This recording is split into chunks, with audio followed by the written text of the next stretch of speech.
PETULA DVORAK Last updated 0539 in November 7, 2017 opinion. It was the middle finger salute seen around the world. Julie Briskman's protest aimed at the U.S. president's motorcade that roared past her while she was on her usual cycling ride in Northern Virginia, USA last month became an instantly viral photo. Turns out it has now cost the 50-year-old marketing executive her job. Julie Briskman gives U.S. President Donald Trump's motorcade the finger as it passes her in Virginia. On Halloween, after Briskman gave her bosses at Akima LLC, a government contracting firm, a heads-up that she was the unidentified cyclist in the photo, they took her into a room and fired her, she said, escorting her out of the building with a box of her stuff. Read more. Cyclist gives Donald Trump's motorcade the finger. Iran's president snubs Trump meeting. Trump lashes out over Russia. Pro-Republicans shift blame on Russia. IWASNT even at work when I did that, Briskman said. But they told me I violated the code of conduct policy. Her bosses at Akima, who have not returned emails and calls requesting comment, showed her the blue highlighted section 4.3 of their social media policy when they canned her. Covered social media activity that contains discriminatory, obscene, malicious or threatening content, is knowingly false, creates a hostile work environment, or similar inappropriate or unlawful conduct will not be tolerated and will be subject to discipline up to and including termination of employment. But Briskman wasn't wearing anything that connected her to the company when she was on her ride, nor is there anything on her personal social media accounts where she wordlessly posted the photo without identifying herself to link her to the firm. She identifies herself as an Akima employee on her LinkedIn account but makes no mention of the middle finger photo there. Wait, it gets even more obscene. Because Briskman was in charge of the firm's social media presence during her 6-month tenure there, she recently flagged something that did link her company to some pretty ugly stuff. As she was monitoring Facebook this summer, she found a public comment by a senior director at the company in an otherwise civil discussion by one of his employees about Black Lives Matter. "You're a expletive libtard," the director injected, using his profile that clearly and repeatedly identifies himself as an employee of the firm. In fact, the person he aimed that comment at was so offended by the intrusion into the conversation and the coarse nature of it that he challenged the director on representing Akima that way. So Briskman flagged the exchange to senior management. Did the man, a middle-aged executive who had been with the company for 7 years, get the old Section 4.3 boot?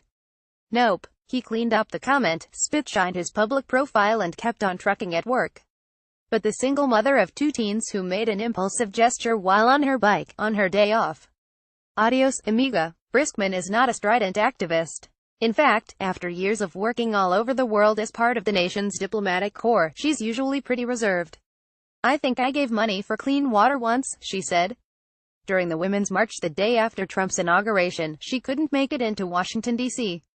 Instead, she said, she stood in somber protest outside the CIA with a sign that read, "Not my president."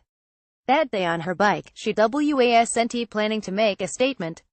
She was feeling much like many other Americans who are frustrated with Trump's behavior and the way he has performed as president. "Here's what was going through my head that day. Really, you're golfing again," Briskman said. She had been pounding out her daily exercise, a little shorter than usual because she was still recovering from running the Marine Corps marathon, when the phalanx of black cars passed her. She had been chewing on the state of the nation during her ride, imagining the devastation in Puerto Rico, furious that young immigrants brought to the United States as children could be deported, despondent over the deaths and devastation in Las Vegas, concerned about her friends in the diplomatic corps who said their daily job is now being the laughingstock of the world when the presidential golfing procession interrupted her meditation. "I was thinking about all this, tooling along, when I see the black cars come and I remember, oh, yeah, he was back on the golf course," she said. So she did what millions of Americans do on the road every day. Hail to the chief, resist style. But she couldn't just ride off, or watch it whoosh away. The motorcade stopped bisecting her usual route. She knew it wouldn't be wise to cut between the cars. And she didn't want to stay with her routine and look like she was stalking the motorcade when it turned where she usually turned. So she decided to change her route, and punctuated the final insult with another own-fingered salute. She had no idea the sentiment had been snapped by photographer Brendan Smielowski for Agence France-Presse and Getty Images. And that night, it started popping up all over. A few of her friends thought they recognized her, tagged her on the photo and asked. "I said, yeah, that's me. Isn't it funny," she said. "Ha." And she posted it as her Facebook cover photo and her Twitter profile picture, so now her 24 Twitter followers could guess that it was her. The next few days, though, it started getting nasty at the yoga studio, where she is a part-time instructor, something she does mention on Facebook. Some threatening emails came, Briskman said. They told the owner of the studio she should fire me, she said.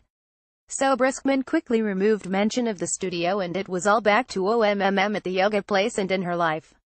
She wasn't a celebrity. Only the back of her head and her hand was. But knowing that connection had been made, Briskman wanted to make her bosses at Akima aware of the situation. It was just a heads up, she said. It didn't take long for her head to roll. And now, heads are shaking. Briskman has contacted the American Civil Liberties Union about the case. Her bosses told her they do support her First Amendment rights. But they wanted her to be professional, she said. Does Briskman regret that middle finger, that reflexive moment, that wasn't all pussy hat and protest signs, that wasn't calculated resistance but rather a totally relatable, plain old, working woman, living me life, what the hetzky's going on in our world reaction? Nope, I'd do it again, she said.